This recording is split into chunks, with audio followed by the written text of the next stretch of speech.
გამარჯობა. როგორ ხართ? ძალიან დავიკარგე უკვე ნამეტანია, არ შეიძლება ესე რა. ახლა პენსილვანიაში მივდივარ, ცოტა დრო გამომიჩნდა. გადავწყვიტე მეთქი ჩავწერ მეთქი ვიდეოს. ან ვატარებ მივდივარ გზაში. ამიტომ ცოტა მეტი ხმაური იქნება. კამერას ალბათ უმეტესწილად პირდაპირ ვერ შევხედავ, მაგრამ რაღაცა ინფორმაციას მოგაწვდით, რაღაცებს მოგიყვებით. მოკლედ სათაურიდან გამომდინარე, რასაც ვაპირებ ამ ვიდეოს დავარქვა, ვიყვებით, რომ ალბათ ნამეტანი კარგად და კარაქივით ვერ არის საქმე. თან აი სხვა გარეგნობით, წვერის გარეშე დაგიბრუნდით. თან უყურო რუკას სადმე გადაუპირო არ გავუცდი. ხო და რა ხდება ახლა? საახალწლოდ პროსტორეთ რაც ჩამოვედი, მეგობარი დამეხმარა რომ ავტომობილი შემეძინა. ერთი ავტომობილი მყავს, ძალიან კარგად მემსახურება, პრიუსით დავდივარ. ძალიან ბედნიერი ვიყავი, კარგად ვცნობდი თავს, მაგრამ ოჯახური მდგომარეობიდან, სიტუაციიდან გამომდინარე, მქონდა ხოლმე მომენტები, როდესაც ან ხელოსანთან იყო მანქანა მისაყვანი, სხვა მანქანა მჭირდებოდა, ან რამე მსგავსი სიტუაცია იყო და მჭირდებოდა რომ ყოლოდა მეორე ავტომობილი. მაგრამ ფინანსურად ვერ ვისკავდი ხოლმე რომ მეყიდა. ერთ პერიოდთან ისიც ვერ გადავწყვიტე რა მანქანა მეყიდა, იმიტომ რომ სერვისი და ავტომობილების თემა მიუხედავად იმისა, რომ ნაწილებიც არის ამ ქვეყანაში და ყველაფერი არის მოგიყვებით და მიხვდებით, რომ ყველაფერი რეალურად პრობლემასთან არის დაკავშირებული. თუ გამოცდილი არ ხარ ამ თემაში არ ხარ, ბევრი დრო არ გაქვს და ასე შემდეგ. და ვერ გადავწყვიტე, ვერ ვიყიდე რა. რაღაც პერიოდი ფიქრობდი რომ მეთქი რადგან ესე კარგად მემსახურა, მეთქი ეს პრიუსი, ისევ პრიუსი ვიყიდო მეთქი, ან უფრო ახალი თაობა ვიყიდო მეთქი პრიუსის მეთქი რაღაც, მაგრამ ვერ გადავწყვიტე რა, არ მინდოდა პრიუსი, არასდროს პრიუსების და ესეთი სამსახურის სახლი მანქანების მოყვარული არ ყოფილვარ. როგორც იცით, ბევრმა საქართველოში პროექტი მაქვს BMW-ს მარკის ავტომობილს ვაწყობ, მიყვარს სიჩქარე, მიყვარს ავტომობილები, მაგრამ ფინანსური მდგომარეობის გამო თუ 1000 სხვა მიზეზის გამო, ისე მოხდა, რომ ამერიკაში ვერასდროს ვერ გავრისკე, რომ მსგავსი რაღაც მეყიდა. მე ვიფიქრე, რომ მეთქი მყავს უკვე ერთი მანქანა, რომელიც მეთქი ასე თუ ისე ეკონომიურია, მემსახურება და რამე და მეორე მანქანა მჭირდება უბრალოდ ზოგიერთი გამონაკლისის შემთხვევებისთვის და მეთქი რა იქნება იყოს რა, რაც მიყვარს, რაც მომწონს, რაც ჩემს სტიქია. მეთქი ავდგე და შევიძინო მეთქი რა, BMW მეთქი, რამეს ვიყიდი მეთქი ცოტა ისე SUV-ს ან რაღაცას BMW-საც და მეც ბედნიერი ვიქნები მეთქი, ოჯახსაც გამოვადგება ასე თუ ისე მეთქი და ასე ვათვალიერებდი პერიოდულად აუქციონებს. ამ თვალიერებაში მუდმივად რაღაცას რეგულარულად ვაკეთებ, მართლა გამოვარდა ძალიან კარგი ვარიანტი ავტომობილის. გავგიჟდი, მეთქი დროზე ვიყიდო და ისე მოხდა, რომ ძალიან მალე გაიყიდა აუქციონის გარეშე, buy it now price ჰქონდა და ვიღაცა მუცები იყიდა. და ძალიან ისეთ აზარტში ჩავარდი რა, მე მანქანის ყიდვა მინდოდა, გადაწყვეტილი მქონდა ყიდვა, სანამ დავრეგისტრირდი, სანამ რაღაცა გავარკვიე როგორ უნდა მეყიდა უშუალოდ და იმას მექნა, მანამდე გაიყიდა რა და ძალიან დამწუხდი და აზარტში ჩავარდი, რომ მეთქი ესა და უფრო 10 ჯერ უფრო მეტად მომინდა ავტომობილის ყიდვა უკვე აზარტის გამო. და ესე გავაგრძელე თვალიერება და საახლოებით 2 კვირაში კიდევ გამოჩნდა მსგავსი ავტომობილი, კარგ ფასად. მეთქი თან ჩქარობდი, რომ მეთქი ისევ არ გაიყიდოს, მაგრამ გავაკეთე მაინც Carfax-ის ამონაწერი, ვნახე რომ კორეის ელჩს ყავდა, ყველა სერვისი აბსოლუტურად BMW-ს ცენტრში ქონდა გავლილი, ანუ ეს იმიტომ რომ რეალურად ძვირიჯდება ავტომობილის სერვისი და რაც ნაკლები დამჭირდება საკეთებელი და ნაკლები ხარჯი მექნება, მით უკეთესი, თან ფუჭებადი მანქანებია. მალე ფუჭდება, სერვისი ჭირდება, სახელოსნო ყველაფერზე რესურსია, ყველა დეტალზე აბსოლუტურად რა. ხო და მეთქი მაგარი ვარიანტია, იმიტომ რომ ყველა სერვისი BMW-ს ცენტრში და თან კორეაში იყო ეს მერე კონსული თუ ვიღაცა მოკლედ დიპლომატიურ მანქანად იყო გაფორმებული ეს მანქანა, კორეაში ყავდა 5 წელი, მერე ჩამოვიდა ამერიკაში. ხო და ფასი ძალიან კარგი ქონდა $3000 buy now price-ი, მეთქი ვახ რა ხდება? მეთქი ვიყიდოთ, მეთქი რა უნდა ჭირდეს? თან clean title-ი ყველაფერი 5-იანზე იყო, როგორც შეიძლებოდა გამხარებოდა. მეთქი ვიყიდი ამას, პლუს გამოყვანა, პლუს მოყვანა, პლუს რავი, რამე სერვისი დასჭირდეს, თან run and drive ეწერა, რომ მუშაობს მანქანაო. მეთქი მოვიყვანა ამ ყველაფერს, თავი ბოლო მეთქი 5.5 დაჭდება და მეთქი ძალიან მაგარი ფასია, იმიტომ რომ 10-ები, 14-ები ღირს ეს მანქანები და გააჩნია წელს მდგომარეობას და მეთქი კარგი ფასად, კარგი ავტომობილი შემრჩება. შევიძინე ეს მანქანა, 2 დღე ფული გადავრიცხე, wire transfer-ი გავაკეთე, 2 დღე დასჭირდა ამ თანხას, რომ დამჯდარიყო, თანხა ასახულიყო. და აი თანხა აისახა თუ არა იმათ ანგარიშზე, არ ვიცი რა მოხდა, უბრალოდ დამთხოვა იყო, რავი რა მანამდე არ ქონდათ მითითებული თუ რა იყო. უცებ ყველგან საიტზე შეიცვალა, რომ მანქანა clean title კი არა, ეს არის, რა ქვია, salvage title-ია. salvage კი ანუ გატოტალებული იყო მანქანა, არა და ფიზიკური დაზიანება მანქანას არ გააჩნია არაფერი, არ ჩანაძირია, არაფერი არ ჭირს. არც მოპარული იყო, რომ რაღაცა მაგის გამო ჩამოეწერათ, როგორც ჩანს იმ დიპლომატიურ ვარიანტში ნაცნობობით რაღაცა რატომღაც სადაზღვეოს გაუკეთეს და ფული გადაახტევინეს და რა ვიცი, ესე მოხდა, რომ მანქანა გატოტალდა. Carfax-ის ამონაწერი, ძველი ამონაწერიც მაქვს და ახალი ამონაწერი, რომ ანუ მეორეჯერ რომ გადმოვწერე, შენახული მაქვს ფაქტად. რომ გადმოვწერე მეორეჯერ, უკვე salvage title გამოვიდა მანქანა. თან salvage title როგორ აქვს? salvage-იც არის და salvage-იც შეიძლება სხვა შტატში მარტივად გააკეთო rebuild-ი რა ამ salvage-ის, ნიუ-იორკის შტატში თან 9.7A ფორმით, რომელიც მხოლოდ და მხოლოდ ნიუ-იორკში უნდა გააკეთო ამის inspection-ი და უფლება მიიღო, რომ ეს მანქანა ისევ რეგისტრაციაზე დადგეს და მოკლედ რა, ვერაფერს ვეღარ შევცვლიდი, ვისაც გამოცდილება ქონდა, მითხრეს, რომ შეაბრუნეო აუქციონზეო, ისევ გაყიდეო, რაღაცა შეიძლება იზარალო, მაგრამ სულ ნულზე არ დარჩებიო. რო გავარკვიე და უთხარი, რომ ისევ აუქციონზე მინდა მეთქი მანქანის გაყიდვა, მეთქი ისეთი საკომისიოები დამითვალეს, რომ რავი, ხო, მინუსში არ მივდიოდი, მაგრამ პრაქტიკულად გამოდიოდა, რომ ეს მანქანა გადაგდეს ფული გადაგდებული იყო და ვიფიქრე, რომ მეთქი ბოლო-ბოლო მოვიყვან და თუ არ გამოვან საქართველოში გავაგზავნი, იქ დავარეგისტრირები, იქ გავყიდი, მეთქი ან ვაფშე დავშლი და ნაწილებად გავყიდი ან რაღაცას ვიზავ მეთქი რა. მოვიყვანე ეს მანქანა, ამ მანქანის მოყვანაში კიდე ევაკუატორის ფული, იმის ფული, ამის ფული, კიდე ეს დამატებით ხარჯები. პლუს ამას ახლა ეგეთი სტატუსით რომ მოდის მანქანას რეგისტრაცია არ აქვს, არც ტაიტლი არ აქვს. ქუჩაში ვერ დააყენებ, დაზღვევა არ აქვს, ნომრები არ აქვს რა.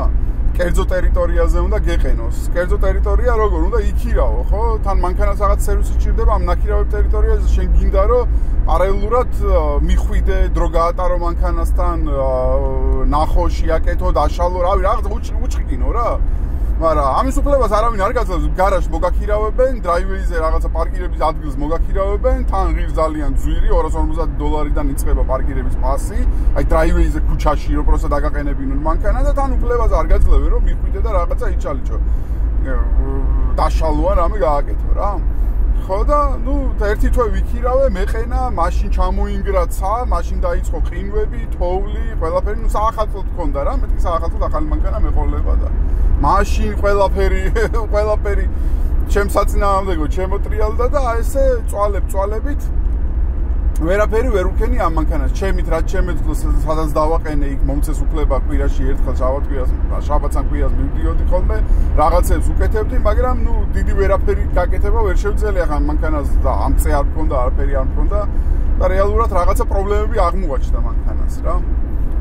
ვიფიქრე, მეთქი რა გავაკეთო, საქართველოში გავაგზავნო, წელი ისე ქონდა უკვე, რომ იდეაში უნდა გამბაჟებულიყო საქართველოში პრობლემოთ, მაგრამ ვიღაცება მითხრეს, რომ შეიძლება პრობლემა შეიქმნასო, ვერ განაბაჟო და მეთქი ახლა გავაგზავნო, კიდე გაგზავნაში ფული დამიჯდეს და კი ვერ განვაბაჟო და ასე შემდეგ, მეთქი ბარემ თან ის არ მქონდა, რა ქვია, ტაიტლი რადგან არ მქონდა, თავიდან ისეთი ინფორმაცია მომწეს, რომ ტაიტლი არ არისო იცოდა და მაგ 9.7A, MV 9.7A ფორმითო ვერ გააგზავნიო საქართველოშიო. ბოლოს მე უკვე გამოცდილ ხალხსო შევხვდი და რეალურად მართლა ვისაც გაუკეთებია, მითხრეს, რომ ასრულეაო, პრობლემა არ არისო, გააგზავნიდიო, მაგრამ ისე გამოვიდა, რომ არ გავაგზავნე, გადავწყვიტე მანქანა აქ გამეკეთებინა. რამდენიმე ხელოსანთან მივედი, რიგი გვაქვს და დაელოდო, ესო, თან სერვისი ძვირია. ვიფიქრე რომ მეთქი ძალიან ძვირი დამიჯდება და ისევ ქართველებთან ფილადელფიაში, ვისთანაც შეხება მქონია, მანამდე ჩემი მანქანა შემიკეთებია და მიმიყვანია. გადავწყვიტე წამიყვანა იქ. ამ შორე გზაზე ნიუ-იორკიდან კიდე პლუს ტრანსპორტირების ხარჯები, მე ისე უკან ხო იქნებოდა ის მანქანა ჩამოსაყვანი, ხო? ისევ ამდენი რაღაცა, ნაწილების ყიდვა, იქ ხო არის ზუსტად რაჭის, ისინი ახლა კონკრეტულად ამ მოდელებზე არ მუშაობდნენ და გამოცდილები არ იყვნენ ზუსტად კონკრეტულად რა პრობლემები შეიძლება ყოფილიყო, ნახევრად რაც ნახეთ, შეიძლება გამოცდილ ადამიანს უფრო ნაკლები ხარჯი ქონოდა და უფრო მარტივად მოეგვარებინა, მაგრამ პარალელურად გზაზე რაც ნახეთ, იქ ზეთები, სადებები, რაღაცები და შესაძლებელი იყო, სერვისი ჭირდება ხო ამ მანქანას ზოგადად. და თან ძველ BMW-ს ისეთი რაღაცა არის რა, რომ სულ უნდა სერვისი, სულ რესურსიანი ნაწილები უყენია და რაც ნახეთ რომ პრობლემა იყო, იქ გაზდიოდა, იქ ამაშოებოდა, ყველაფერი შევცვალეთ, ესეც პლუს ნაწილების ხარჯი ცალკე, პლუს რა თქმა უნდა, იქ სერვისის ფასი იზრდება, რომ დავხარჯე უკვე ძალიან ბევრი ფული, მე აღმოჩნდა რომ ამ ყველაფერმა პრობლემები არ მოაგვარა და პრობლემა საერთოდ ელექტროობაში ყოფილა და კომპიუტერი ყოფილა დაზიანებული. ანუ რამდენიმე პინი აქვს და როგორც წყალი ხდებოდა ერთ-ერთ პინში და კომპიუტერი იყო დაზიანებული. ცალკე კომპიუტერზე მირჩიეს რომ არ იყიდო და საერთოდ ეს გასაღები ხას მოდული და კომპიუტერი ერთად ვიყიდე, რომელშიც ზედმეტად ფული გადავიხადე საბოლოო ჯამში. მარტო კომპიუტერი დამჭირდა და ეს ნაწილების ტყუილად დამჭირდა, რას უზავო, ვისაში ჭირდება მარტო გასაღები და გას მოდული კაპიკები ის. რამდენად უნდა გავყიდე ეს. ერთიანად რო გაქვს ყველაფერი, მაშინ აქვს ფასი. რომ დავაყენე ეს ყველაფერი, ვიდუმერი ძველი მანქანის დაინახა. ნუ მივხვდით რომ დაპროგრამება სჭირდებოდა, ახლა ქართველი ვიყავ, ვინც დამიპროგრამა. მადლობა ლევანის, რა ვიცი, ძალიან დამეხმარა, მაგრამ რა თქმა უნდა, ეს ყველაფერი ისევ და ისევ ხარჯები, ყველაფერი და საბოლოო ჯამში გამოვიდა ისე, რომ მანქანაში რაც გადავიხადე, სამჯერ უფრო მეტი და უფრო მეტი, ანუ სადღაც 10 ნახევარი გამოვიდა ეს მანქანა. ეს მანქანა ისევ საკათმე არის, ისევ დგას, ახლა გზაში ვარ პენსილვანიაში მივდივარ, მეგობართან აყენია ერთი თვე შემიფარა, რომ კიდე დაჯდა აკუმულატორი რაღაცა მოუვიდა და მივდივარ, რომ დავქოქო და გავარკვიო რა ხდება, იმიტომ რომ ინსპექცია დამინიშნეს უკვე და იქით კვირის ბოლოს მაქვს ინსპექცია და მანქანა ჯანზე უნდა იყოს, უნდა მუშაობდეს, check engine-ი არ უნდა კონდეს რაღაც, რომ ეს ინსპექცია გავიარო და ნუ მივდივარ ახლა, რომ ისევ ეს ყველაფერი მოვაგვარო. ასე აი საახალწლოდ სასაჩუქრად გასახარებლად ნაყიდი მანქანა გამიქდა ესე პრობლემა, რომელიც ჯერ კიდევ რეგისტრირებული არ არის. იმედია, იქით კვირას შევძლებ რეგისტრაციას, პლუს ერთი თვე დამჭირდება კიდე ტაიტლი რომ მოვიდეს და მერე დავარეგისტრირებ უკვე ნომრებს ავიღებ, მაგრამ მანამდე არაფერი არ მეშველება, მომიწევს ლოდინი და წვალება და იმედად ყოფნა რომ ყველაფერი კარგად ჩაივლის. თანახა უკან ჩამოსულს უკან ხო ვეღარ წავიღან პენსილვანიაში, ისე ჩემ მეგობართან ვერ დავაყენებ. აქ რაღაცა უნდა ვიპოვო კიდე ერთი თვე სადმე გავაჩირო ეს მანქანა. შეიძლება ბევრი ახლა მიაყენებდა ნომრებს და ივლიდა მითი რა ქვია ესე და ამ ხარჯებს წამოყვანაში და იმაში არ დახარჯავდა რაღაცების ეკონომიას გააკეთებდა, მაგრამ ნუ რეალურად ეგ კრიმინალია, კანონის დარღვევა არის, კანონის დარღვევა არ მინდა, პატიოსანი მოქალაქე ვარ კი არა და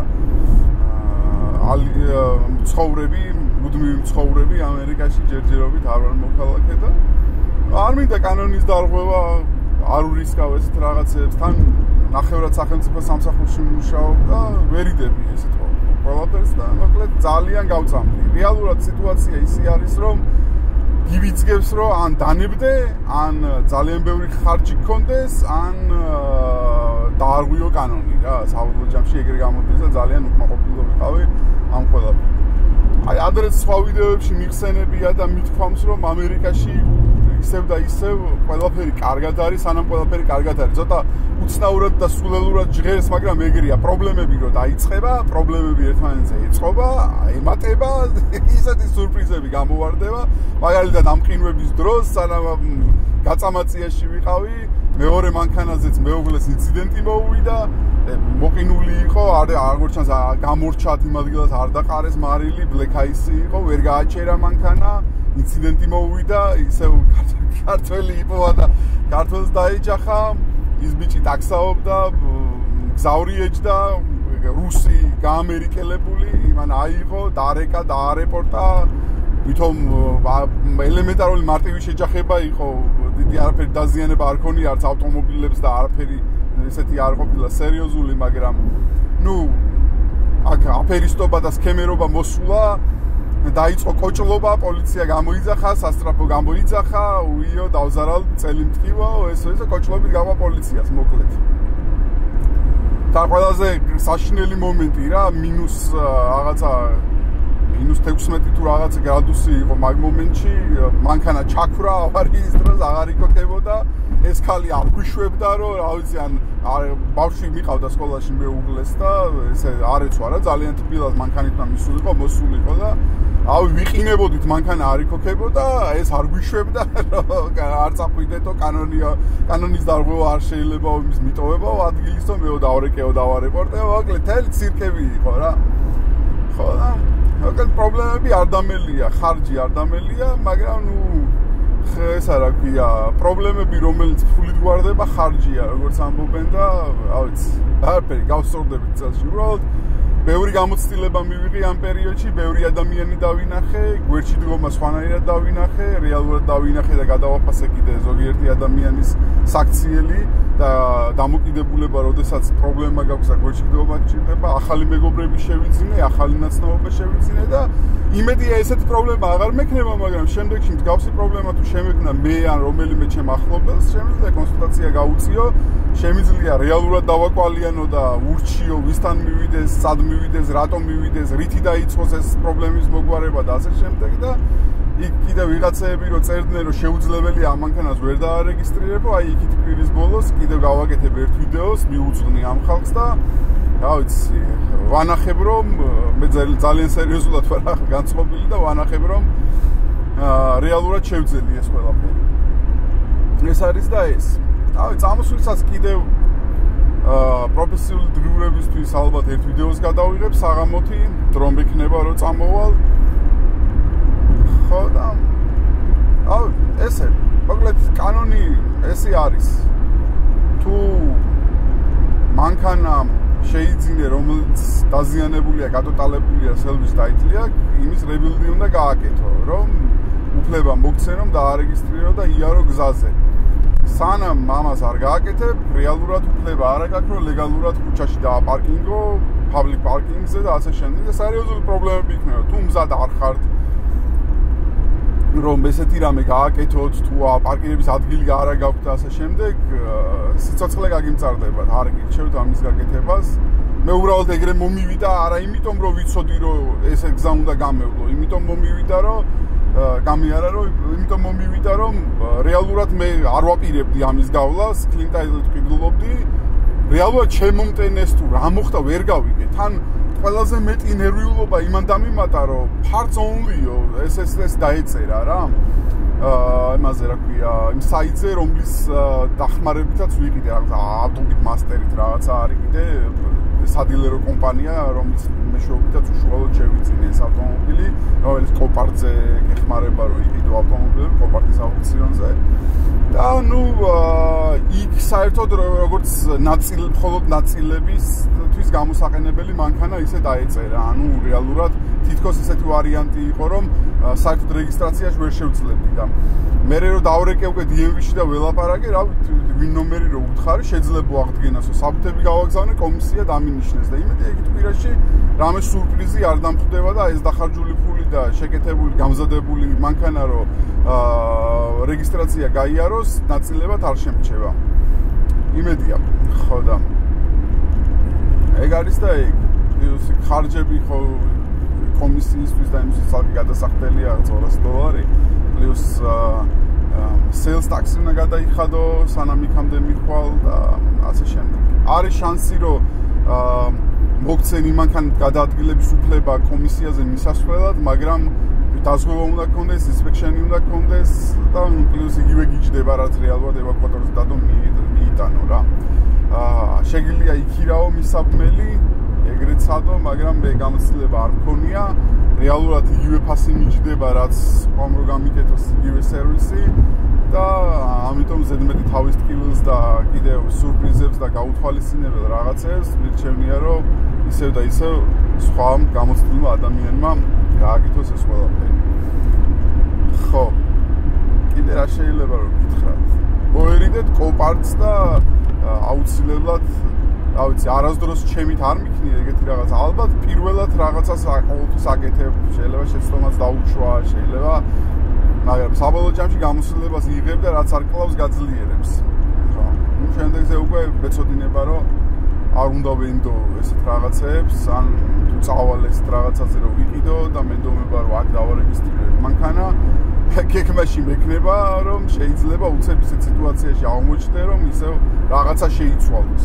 ნუ მითხრეს, რომ შეიძლება იჭიდაო დიდი კომპანია, წლები გაგრძელდება სასამართლო პროცესი და მაქსიმუმ რასაც გააკეთებენ, შენ შეძენილ მანქანას დაიბრუნებენ უკან. ვერაფერ განსაკუთრებულს ვერ მიაღწევ, ამიტომ ან ისევ გაყიდე, ან წამოიყვანე მანქანა. ადექიდა წამოიყვანე. შეიძლება რაღაცა გადაწყვეტილებებში, რაღაცა შეცდომებიც იყო, რაღაცა არ გამიკეთებინა, რაღაცის გაკეთება ჯობდა ან რაღაცა. მაგრამ მანქანაც რომ ნახე რეალურად კი სერვისები სჭირდებოდა, კი რაღაცა პრობლემები ჰქონდა, მაგრამ ვიზუალურად შინიდან მოვლივი ძალიან ახლად და კარგად გამოიყურებოდა.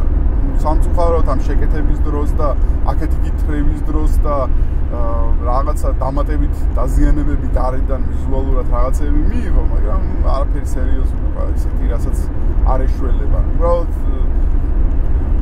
ცოტა ესეთი ვარ, პრეტენზიული ვარ ესეთ რაღაცეებზე, მიყვარს რომ ყველაფერი თავის ადგილზე არის, ყველაფერი ქართულ მდგომარეობაშია, შეუღებავია, კარგ მდგომარეობაშია და ნუ უბრალოდ გული მწყდება თორე არაფერი. არავის ადამიანები ვსწავლობთ ყოველთვის ახალ რაღაცს. სამაგიეროდ ბევრი რაღაცის გადაფასება მოვახდინე და ბევრი გამოცდილება მივიღე, რომელიც შემდეგ ცხოვრებაში, ცხოვრების მანძილზე მე და ჩემს საახლობლო წრეს დაგვეხმარება და გამოგვადგება დიდი იმედი მაქვს ამის. ხო, ნუ პლუს ამას დიდი არაფერი ვითომ ფილადელფიაში, პენსილვანიის შტატში ზოგადად ნიუ-იორკიდან სიარული აგერ ფასიანი გზა არის, საათსა და 20 წუთში გასცინებული ჩადიხარ, მაგრამ ნუ პლუს ამას იქ თოლებ თითო გზა წასვლა-წამოსვლა და ახლობით ჩათვალე, რომ არ ვიცი, ზუსტად არ დამითვლია, მაგალითად ალბათ $60 და ჯდება. ხო, ნუ პრაქტიკულად ხშირად მიწევდა წასვლა, ბევრი ხარჯი მქონდა იგივე იმ გზაზე, პლუს საწვავი, პლუს ის და ნუ ცოტა ხარჯიანი გართობა გამოვიდა, მაგრამ იმედია, რას შედეგსაც მივიღებ, მაყოფილი ვიქნები და მას სიამოვნებს. მოკლედ ეს. წევა როგორც გითხარით, პროფესიაშიც რაღაცა ამოძრავდი რაღაცები, რაღაც გასაუბრებები გავიარე. თუ მოვახერხე და ძალიან დაღლილი არ ვიქნები, იქიდან რომ წამოვალ, მართალია სიგნალი იქნება, მაგრამ შევეცდები რომ რაღაც კიდე ვიდეო ჩავწერო. სიმართლე გითხრათ, სურვილი არც მქონდა რაღაცა სიახლეები რო არის შენთვის და გამომცდელი რო ხარ, ბევრს ნერვიულობ, ბევრს ეძებ, პლუს ბევრი საქმე მქონდა დამატებით ზემოდან და ვეღარ მოვახერხე რომ ვიდეოების მონტაჟის და გადაღების და ის ნერვები არც მქონია, კამერა საერთოდ არც ამომიღია ხუთში და მთელი ამ თვეების განმავლობაში. ახლა წაი რაღაც თითქოს ისე ბუნება მებრძვის, მივდივარ ისევ მანქანას რომ მივხედო და წეღან ამინდის პროგნოზი ვნახე, ისევ თოვლი არის გამოცხადებული, ისევ რამდენი მანქანასთან მივედი, 15 წუთი ვერ ვიჯექი შიგნით ზედიზედ რომ ნახო, რანაირია მაინც როგორია. ისევ თოვლია გამოცხადებული, ისევ მივეყინები, ბევრს ვერაფერს ვერ გავუკეთებ მანქანას, მაგრამ პირველ რიგში რაც არის, ახლა მგონი აკუმულატორი დაჭდა ისევ, რაღაცა მაგასთან დაკავშირებული პრობლემა აქვს და გამოცვალე აკუმულატორი, მაგრამ როცა სხვა პრობლემა არის, რაღაც ვერ ტენის კარგად, ან რო არ დადის მანქანა რო დგას, კი ხოქავთ ადგილზე ვამუშავებთ, მაგრამ არ ვიზდება. შეიძლება რაღაცა swabs. ამხოლია მანქანა რომ მეყოლება რომ მოვიყვან უშუალოდ და შეხება რომ მექნება, მერე ვნახავ და გავერკვევი და მოვაგვარებ, მაგრამ ჯერჯერობით ესეა და მივდივარო დავფოქო რომ მზად იყოს მანქანა რომ წამოვიყვანთ კომისიაზე რომ ყველაფერი დაუსბროსო ერორები და რაღაც აკუმულატორი ჯდება ისბროსება ყველაფერი და მე რაღაცა ერორებს ყრის და რაღაცებს აკეთებს და ის მოგვარება მინდა მოკლედ რო არ გავაგრძელო. წავედი აბა თქვენიცით წარმატებები მე, წარმატებები თქვენ და მომავალ შეხვედრამდე. მომავალ ვიდეომდე. დამიწერეთ კომენტარები, თუ რამე კითხვები გექნებათ, თუ რამე ვიცი, თუ რამე გამოცდილება მაქვს. მოგიყვებით, გეტყვით. ინფორმაციას არ დაგამადლებთ, როგორც ზოგიერთი აკეთებს ხოლმე და საჭირო და ისეთ ინფორმაციას, რომელიც ადამიანებს გამოადგებათ, ან მალავენ, ჩქმალავენ, ან სერვისად გთავაზობენ. რაღაც. მე სხვა მიმართულებით ვითარდები, სხვა პროფესია მაქვს, სხვა მიმართულებით ვცდილობ ფულის შოვნას და არ მჭირდება რჩევების მისაცემად და ადამიანების დასახმარებლად დამატებით ინფორმაციის მოწოდებაში და რაღაცის ცოდნაში ფული ამოგზავნოთ. კიდევ ერთი რაღაც დამატებით ბოლოს დავამატებ იმას, რომ ამერიკა, მთლიანი ამერიკა, რა ჩემი გამოცდილებით 5 წლის მანძილზე, რა გამოცდილებას მივიღე და რაც ვნახე, მთლიანად მოწყობილია ესე. როცა პრობლემა გაქვთ, არასდროს არ ელოდოთ იმას, რომ ადამიანები გამოჩნდებიან, ვიღაცას შეეცოდებით და დაგეხმარებიან და გვერდში დაგიდგებიან. აი, როცა პრობლემა გაქვთ, მთელი ამერიკა მუშაობს ეგრე. მაშინ ყველაზე მკაცრი პირობებით მოგიწევთ ყველაფრის მიღება, ყველაზე ძვირად რაღაცეების შესყიდვა, ყველაზე მეტის გადახდა ინფორმაციების მოწოდებებში და ადამიანების დახმარებების მიღებაში. ალბათ, რა ვიცი, ყველა ადამიანი თავის დროზე ამ გზას რო გადის, მე თვითონაც ის საუბრობ, რომ ვიღაცამ ჩემზე ფული გააკეთა, მაწვალა, ძვირი გადამახდებინა, როცა დამჭირდა, ახლა მე ვიზავ, მე გავუკეთებ სხვას. ესეა, უდაბნოში ბენზინის გარეშე არ დარჩებით, მაგრამ დაბნოში ბენზინი 3-ჯერ და 4-ჯერ უფრო ძვირი ეღირება, ვიდრე სხვა ადგილას გზის პირას ბენზინი უფრო ძვირი ეღირება, ვიდრე გზიდან 1 კილომეტრში. დღეს რომ გჭირდებათ რაღაც 2-ჯერ ძვირი ეღირება, ვიდრე ხვალ რომ გქონდეთ ის რაღაც და ესე თადარიგის ქვეყანა არის, კარგად უნდა დაგეგმოთ, თადარიგი დაიჭირო ამ ქვეყანაში. რომ რაც შეიძლება ნაკლები სიტუაცია გქონდეს ისეთი სადაც გამოუვალ მდგომარეობაში რაღაც გჭირდება დღეს გჭირდება აი ერთი კვირის მერე თუ გჭირდება კი სტაბილურად იაფად ნორმალურ ფასად შეიძენ იყიდი ყველაფერს აი ხვალვე თუ გჭირდება აი მაშინ ხარ შარში აი აუქნათ ესეთი ქვეყანა არის ესე ხდება აქ და ესე არის მოკლედ ეს გაითვალისწინეთ თუ ვინმე აქ ხართ ან თუ ვინმე აპირებთ წამოსვლას.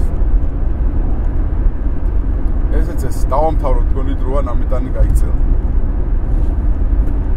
კარგად აბა მომავალ შეხვედრამდე.